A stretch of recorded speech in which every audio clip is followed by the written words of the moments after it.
Breaking update coming in, and the Karnataka opposition has upped the ante on the textbook revision row, and there's of course a saffronization charge against the current government in Karnataka, and we can see that the Congress is holding a protest in Bengaluru today on this matter.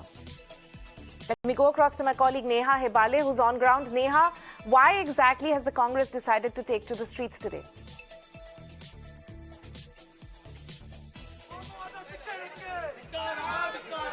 Well, Tanima, the issue of saffronization of textbooks has been prevailing in the state of Karnataka. It has, in fact, stoked up a controversy, and ever since the Congress party has been speaking up against the government over here in the state. However, today, in fact, what you're seeing is the Congress party taking to the footsteps of the Vidhana Soudha over here, where they're protesting, in front of the Gandhi statue. Let's tell you that all the senior Congress leaders over here, President D.K. Shivakumar, the leader of opposition Siddaramaiah, and all the other senior leaders are protesting over here today against the saffronization of textbooks.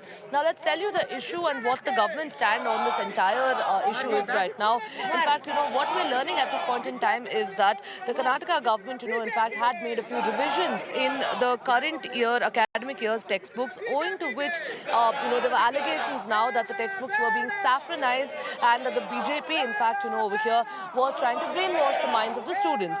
However, later we saw the government coming forward and clarifying on their end that, while some revisions were made, there was no attempt to saffronize it. There was a big war of words, a political slugfest that broke out over here, after which some of the revisions which were done were, in fact, undone, and a new textbook was, later revised and uploaded. But the larger question over here, of course, still remains of the children and their education over here being on the stake. The textbooks which were already delayed, in fact, and now we saw even students actually hitting the streets in protest. A couple of days back, we saw a few student organizations also protesting this, following which the Karnataka government has now uploaded all the versions of the textbooks on their website, which is now publicly available to everyone who would, like to access it. But again, we'll have to wait and see, because this, again, the matter over here that had gotten heated up is now, seeming to have no proper logical end to it.